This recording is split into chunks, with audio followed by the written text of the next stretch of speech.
ഇത്ര ദിവസമായി എന്റെ മോനെ ഇങ്ങനെ കിടക്കണത് പോതല്ലാതെ ഒന്ന് കണ്ണു തുറക്ക് മോനെ.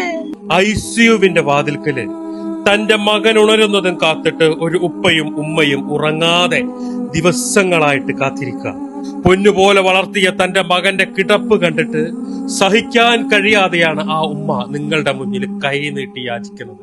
ഒരു ആക്സിഡന്റ് സംഭവിച്ചിട്ട് തലയൊട്ടി പൊട്ടി തകർന്ന് തലച്ചോറിലേക്ക് അത് ആഴ്ന്നിറങ്ങുകയും അവന്റെ 8ഓളം വാരിയെല്ലുകൾ പൊട്ടി വയറിനകത്ത് ബ്ലീഡിംഗ് ആയി വല്ലാത്ത ഒരവസ്ഥയില് അവനിവിടെ കിടക്കുന്ന കുട്ടി എൻ്റെ ഏറ്റവും അടുത്ത ബന്ധമുള്ള ഒരു ഓട്ടോ ഡ്രൈവറുടെ മകനാണ്.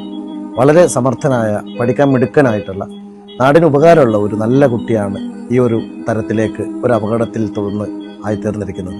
ഈ കുട്ടിയുടെ ജീവിതം നമുക്ക് തീർച്ചയായിട്ടും ഒരുമിച്ച് നിന്ന് തിരിച്ചു കൊണ്ടുവരണം.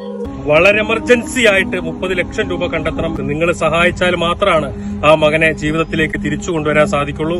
എല്ലാവരും കൂടെ ഉണ്ടാവണം എന്ന് അഭ്യർത്ഥിക്കുകയാണ്. അസ്സലാമു അലൈക്കും വറഹ്മത്തുള്ളാഹി.